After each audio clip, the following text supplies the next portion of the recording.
Greetings, everybody. It is Thursday morning, February 3rd, 2022. Once again, third decade of the 21st century. And I always like to point that out if you're new to my channel because I often find it interesting how when you say that out loud and then you take into consideration what we're presently dealing with, is this where we're supposed to be in the third decade of the 21st century? But that's for you to determine for yourself. And if you want to comment on that, by all means. If you're also new to this channel, gratuitous disclaimer, I started this channel for two reasons. I didn't trust the media. I thought that the media was attempting to divide us into camps. For what purpose, I don't know. But I created this channel as a means to see if we could communicate with one another, whether we agree or disagree on topics, but see if we can be civil, see if we can have conversations, and see if we can maybe meet in the middle, like, well, you know, maybe it's not what this side's saying, and maybe it's not what that side's saying. Maybe it's not what these stories are at all. Maybe there is truth in between, and maybe we should, you know, form our own opinions and do our own research. You get the gist. And then, of course, selfishly speaking, it's been cathartically therapeutic. For what I do for a living, on average once a week, I have a captive audience for about 6 hours. And it's a tremendous opportunity to give into your compulsions to talk about socio-politically relevant topics if you don't provide yourself with an outlet to vent those frustrations. So I haven't done it, but in order to avoid ever crossing that bridge, I've not only sought help from a therapist, but I also created this channel as a means to provide myself with an outlet to just, so, you know, I don't say anything in front of my classes that could be compromising in any way. That being said, in the vein of creating conversation, in the effort to stimulate conversation and get feedback, I've got some feedback.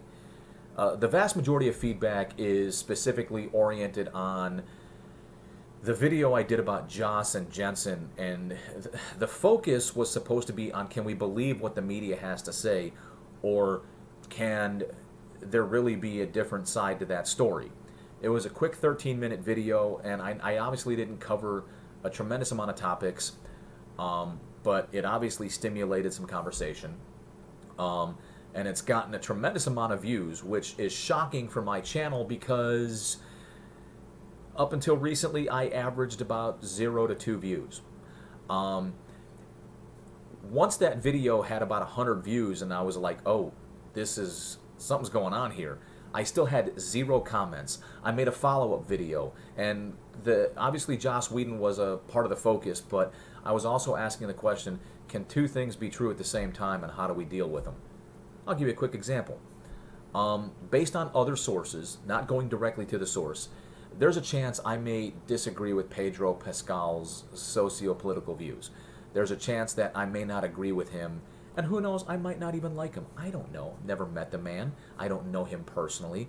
Some of what he's accused of saying is coming from other sources, and if so, then no, I disagree with him.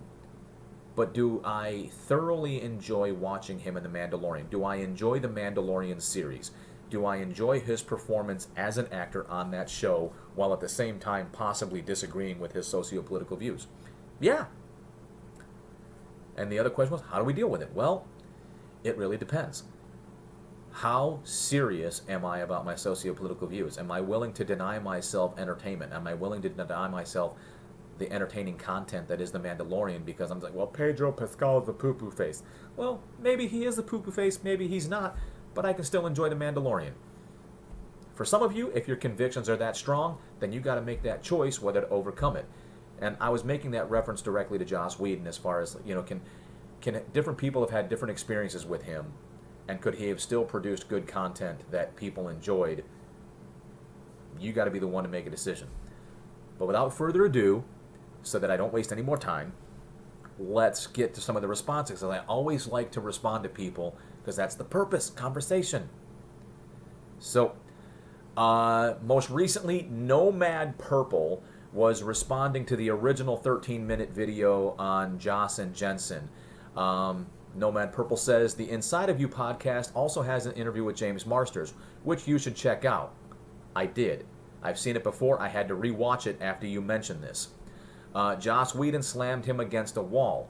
Is that an acceptable boss behavior? A lot of context missing there. On the surface, when you state it like that, no, that's not. But again, I also agree that sometimes, that's why I made some of these videos. Is it really what it is? Is the context fully evolved? Let's move. I suggest you go to first-hand sources on Joss Whedon, like you did with Jensen Ackles. There is a recent article in Vulture where Joss has been interviewed on all the allegations. Unfortunately, it's not a full transcript, but an edit of his responses. But it will give you more information than a YouTube ranter. Nomad Purple, that's an excellent and fair point. I like how you acknowledge the fact that the article in Vulture is not necessarily 100% objective, that the reporter is potentially, portraying their own point of view and their interpretation. Ironically, that has actually been the legacy of reporting for years. The reporter conducts an interview and then they report back, whether objectively or not, they report back. I started to read that article and it just drones on and on and on. And I never finished it because it was just kind of like, there was a lot of fluff in there that just kind of didn't really get to the crux of the matter. Then you continue. There are 3 types of work relationships. A friendship forms, Jensen and Jared. A purely professional relationship, Jensen and Michelle Williams. And an unnecessary derogatory comments, Jensen and Alba. Where you put a negative relationship on the abusive scale depends on the level of derogatory or to physical actions. Also, the ability/power of the person to cope with receiving that negativity and your own experiences/general views on what is acceptable in the workplace. So that's why we all come to different conclusions. That is a fair point. You're absolutely right. Everybody has an individual ability to receive information, interpret information, and cope with various things. Some people cope better. Some people are like an alligator or a duck. It's water off their back and they just keep going.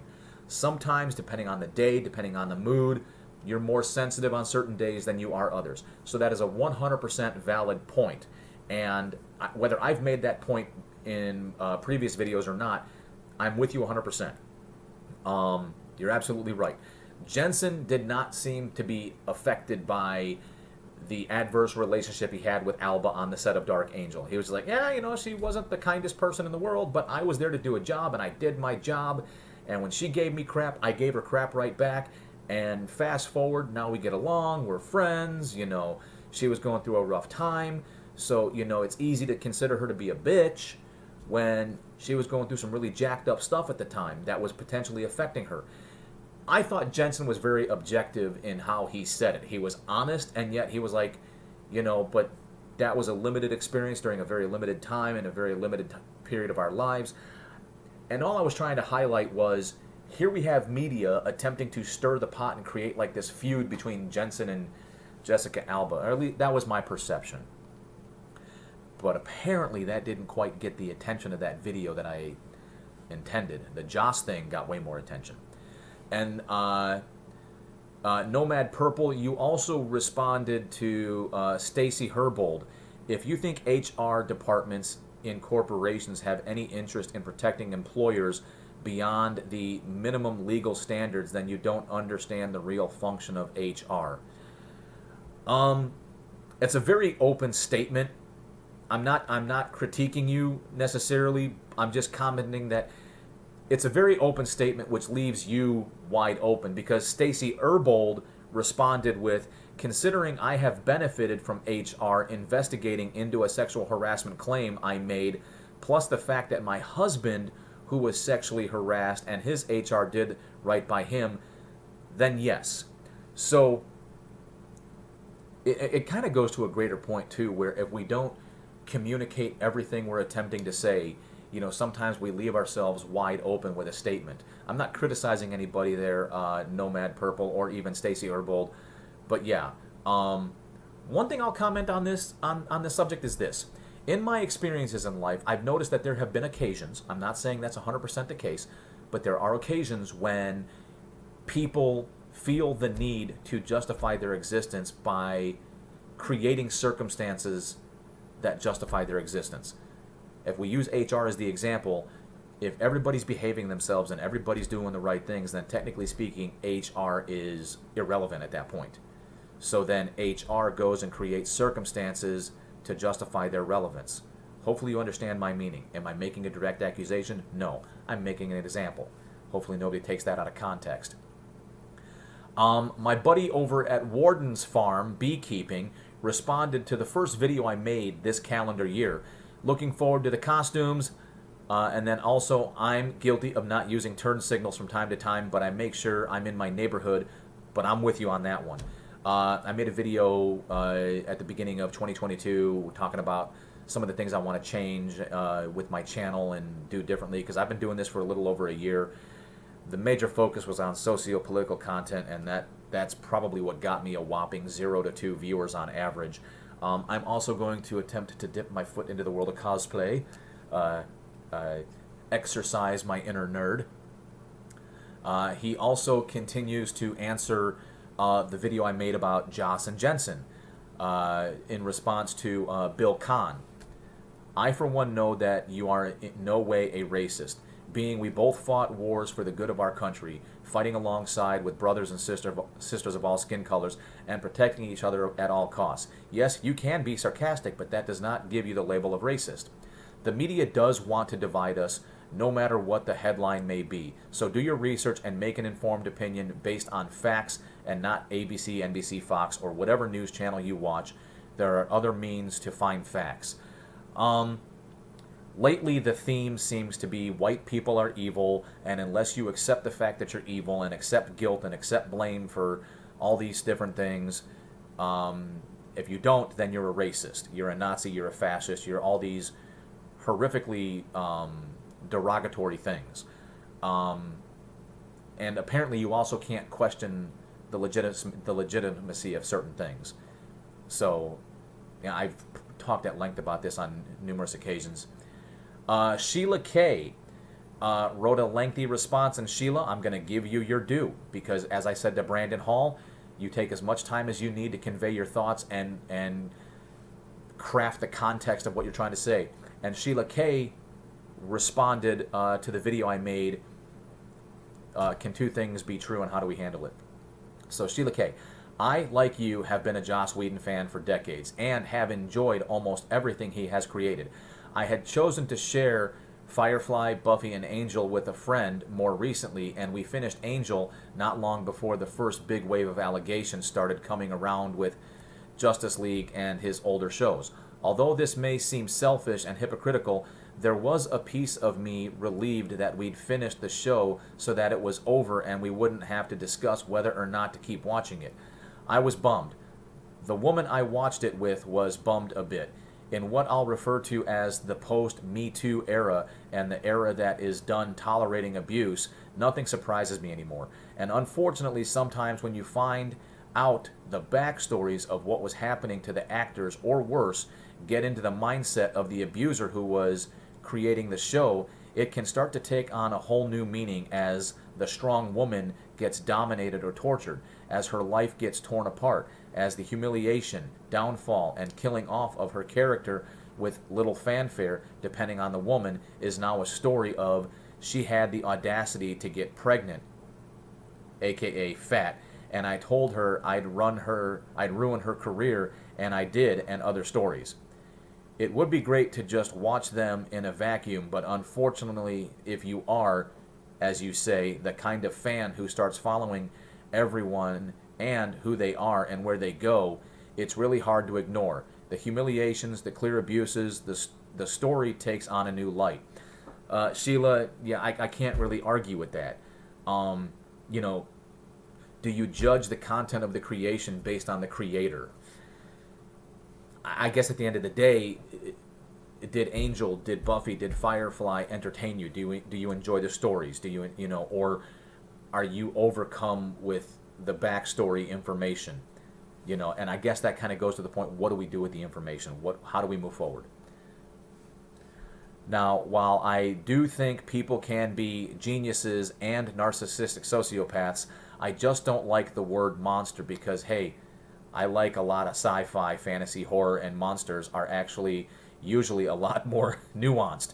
While the article is really long, I think that you absolutely have to read the entire Vulture article to get a true appreciation for the kind of human being that Joss is. Maybe he's a genius, but it's really hard for me to see him as anything other than someone who is very petty, cruel, and who seems to use his power as leverage to simply control and bed as many young, pretty women as possible and then try to destroy them in so many ways. Maybe at one time that could be considered a form of genius, back when people didn't recognize antics like Revenge of the Nerds as literal sexual assault. I also think he does have weird complexes and ego issues with some men. He definitely shows signs of racism with both men and women.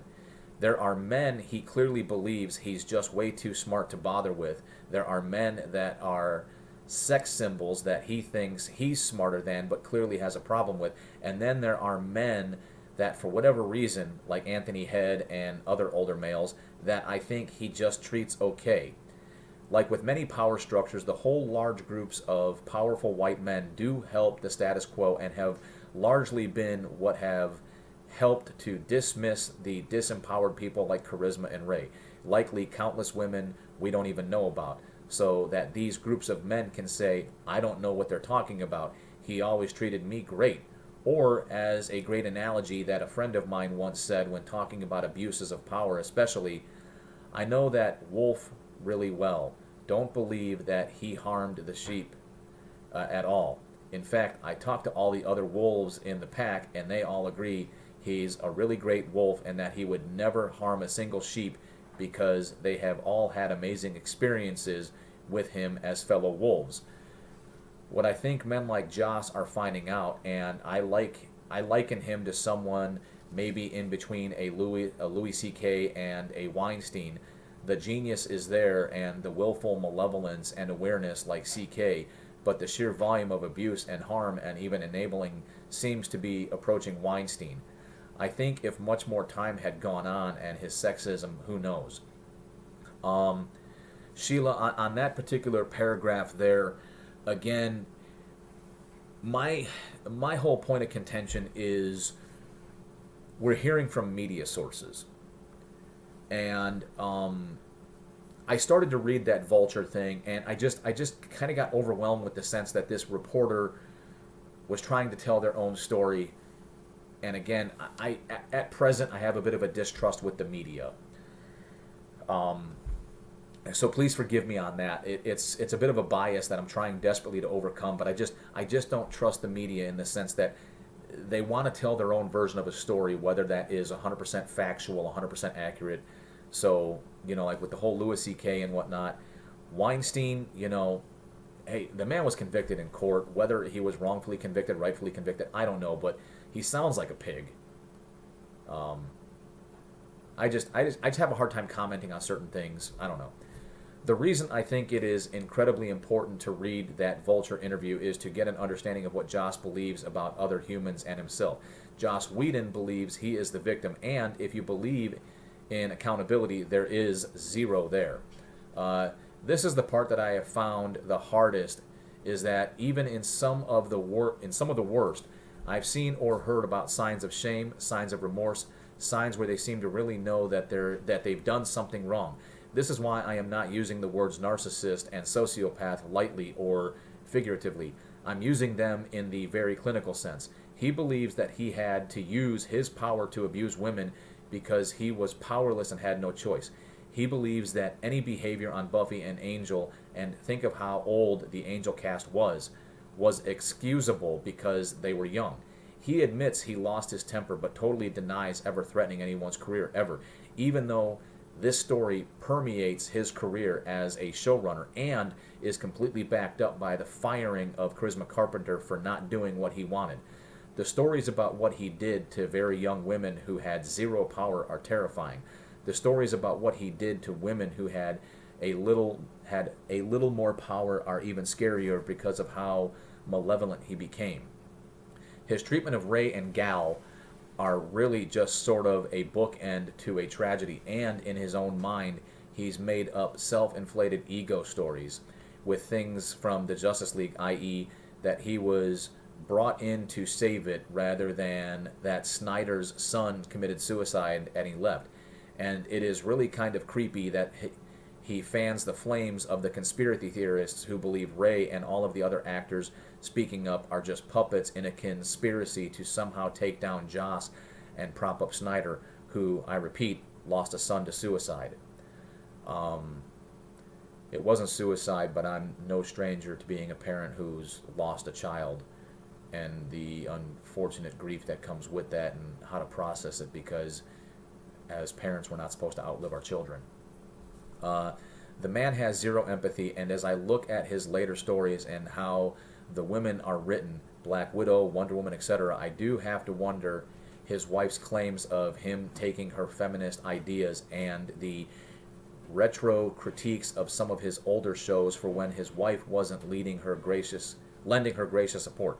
Maybe he is a creative geek genius, but maybe his feminist iconic characters are more Christy Swanson Buffy and less what they became when he had great supporting writers that he abused. And I wonder if, without those supports, if Joss would have become Joss. We may never know. Yeah, true.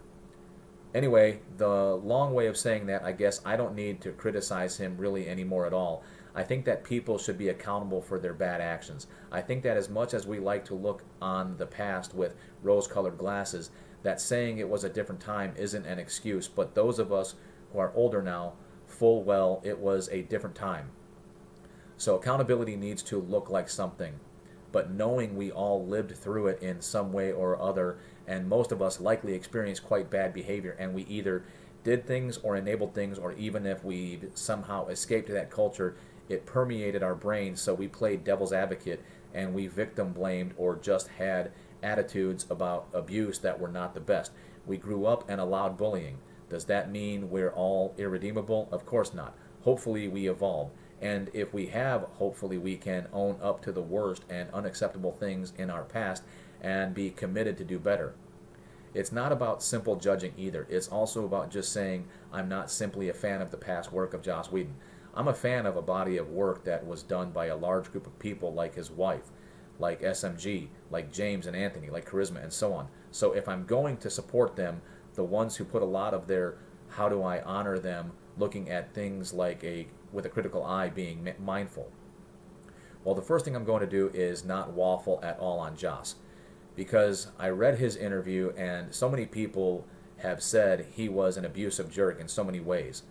What I would have loved would have been him to be the creative, flowery person I perceived him to be, and have great answers to explain how he had learned and evolved and what he was going to do to evolve more.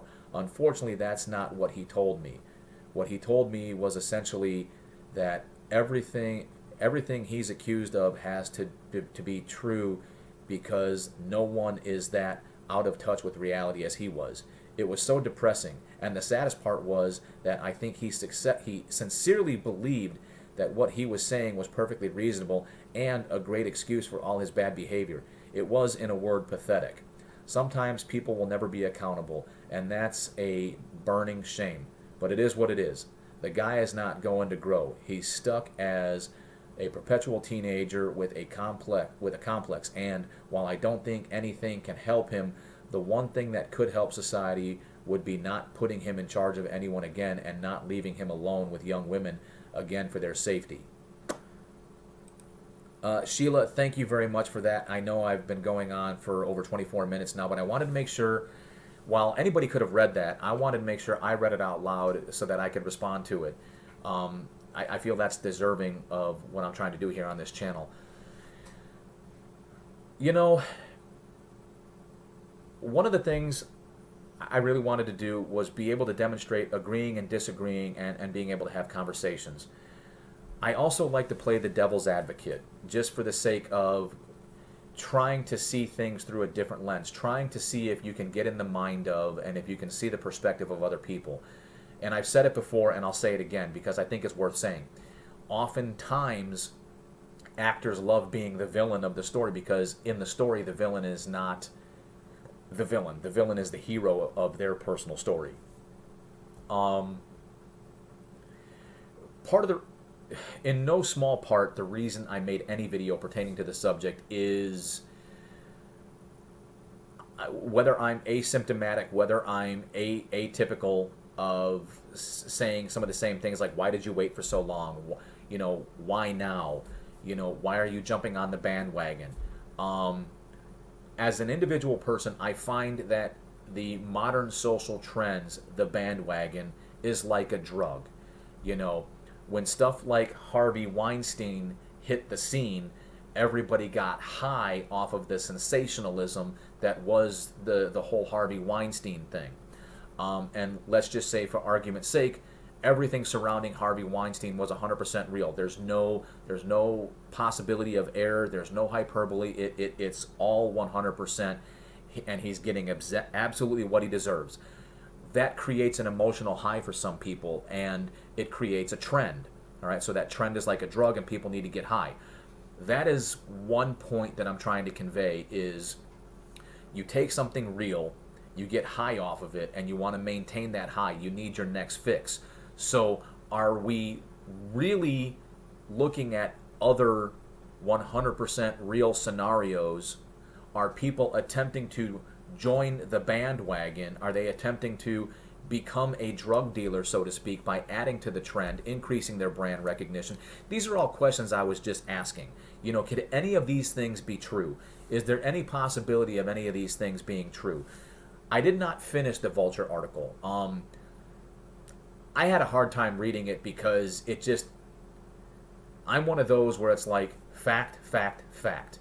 I don't need fluff. If the fluff has nothing to do with setting the foundation, if the fluff has nothing to do with creating context to shape what you're trying to say, then it's just fluff, and I don't need it. And I just got the overwhelming sense of fluff, and I got the overwhelming sense that the writer of that article was driving a narrative, in which case it plays into my distrust of the media. Whether it's excessively left-leaning media or even right-leaning media, it plays into my distrust of the media. So you could make the accusation and argument that, you know, I have a confirmation bias against the media and that I'm not necessarily supporting Joss.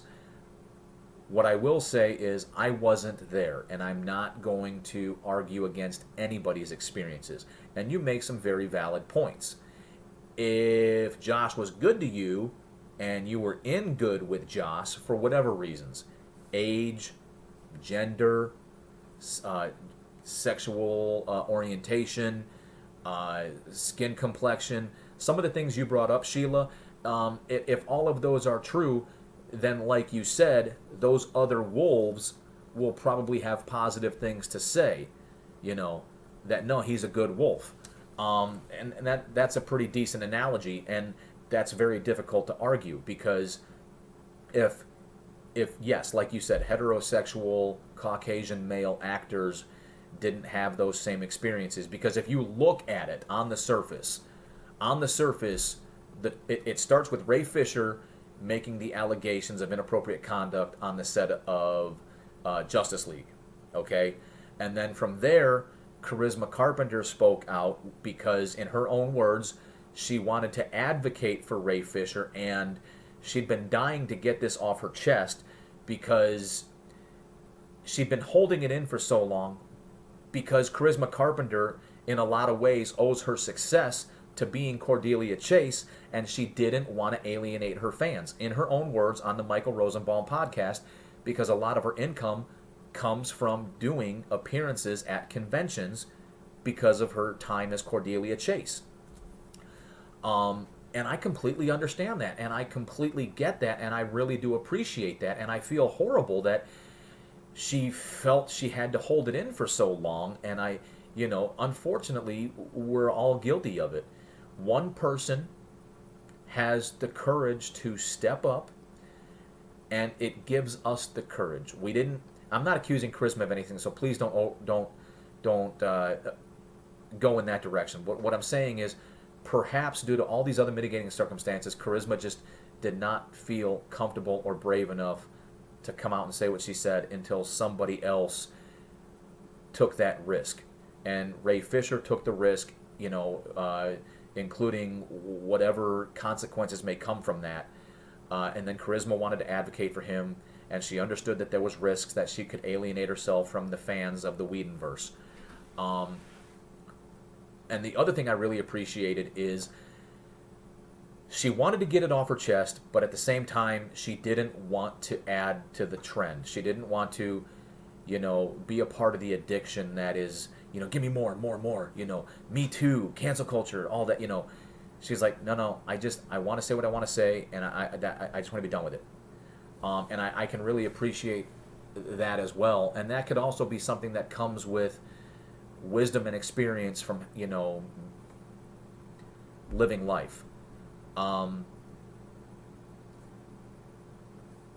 What I was attempting to say there was the trend I picked up on was Sarah Michelle Gellar didn't really say anything in allegation form other than she's proud of Buffy but doesn't want to forever be associated with Joss. She disagrees with abusive behavior, but right now she just wants to focus on her family. On that note, as far as celebrities go, Sarah Michelle Gellar, Freddie Prinze Jr., going on 20 years. 20 years. 2 celebrities, 20 years of marriage. That's pretty damn good. That's a worthy achievement right there. But tangent over. Amber Benson basically echoed statements, echoed feelings with Charisma. Michelle Trachtenberg echoed statements and to a point basically directly accused Joss of being even more inappropriate with her where he wasn't allowed to be alone with her. Eliza Dushku supported Charisma without making any accusations. I think so did David, and I think so did James Marsters. But the point that I'm trying to make is there does seem to be a trend with the women aspect. His whole ex-wife thing, could his ex-wife have left him because he really was a jerk, and now all of her comments are completely justified? Yes. Could she be accusing him of things, or could she be attempting to validate statements because divorces tend to be ugly? If you reach the point, not everybody is like, what, we're just not there anymore. We're just not where we need to be. What do you think? Should we call it quits? Yeah, I think we should. It very rarely, if ever, ends that way. Sometimes it's ugly, and people start hurling insults at each other. So I'm really on the fence with where I want to, go with Joss Whedon's ex-wife's comments. All right, I don't know if it was an ugly divorce. I don't know if they're at the point where they're contemplating hiring hitmen against one another. And Sheila, maybe you understand where I'm going with this. I really do appreciate your response. I really appreciate you taking the time to convey your thoughts. I have nothing I can say in any way, shape, or form to contradict anything you said, and I would never want to invalidate your thoughts. I'm just curious if, as an individual, are you open to the concept of looking at different perspectives? I'm not saying right or wrong. I'm not saying Joss isn't a monster. I'm not saying Joss isn't a jerk. I'm not condoning anything he did. I'm just, are you open to the idea of looking at looking through different lenses and looking at different perspectives? And it goes back to the original question. Can you as an individual still enjoy the content? Can you overlook the creator and still enjoy the content? Because who knows, maybe Joss can be a wonderful screenwriter, but maybe he just needs to do it remotely, and he no longer needs to be a director, he no longer needs to be a producer, because maybe, like you said, maybe as an individual, whatever stresses are involved with directing and producing, maybe that overwhelms him and then he acts like a complete jerk face. So maybe if he can remove the stressor of all of that and just, be the screenwriter, the one who, comes up with the stories, I don't know. I'm at the point right now where I'm like, you know what? I just want to enjoy the content. I want to enjoy the stories. I want to enjoy the metaphors. I want to enjoy the symbolism. And I don't really want to deal with all of the negativity surrounding the creator. Not because I don't want to believe the accusers, not because I want to believe he's a great person. I just want to enjoy the current content because as me as an individual, what I'm having a problem with is modern stories, modern television shows attempting to give into the addiction of the modern day social trends. And that's all I'm going to say about that. I don't want to risk alienating anybody who watches my channel, but if that's something you want to discuss even further, I welcome the opportunity. And thank you again for watching, and thank you again for responding. With that being said, good God, it's been 35 minutes. Who the hell's made it this long? I can't believe I did. So let me go ahead and publish this and get it out there. Thanks again for watching. If you've made it this far, you know the deal. Like, dislike, don't care. I just prefer that you leave a comment so we can have these conversations. Later.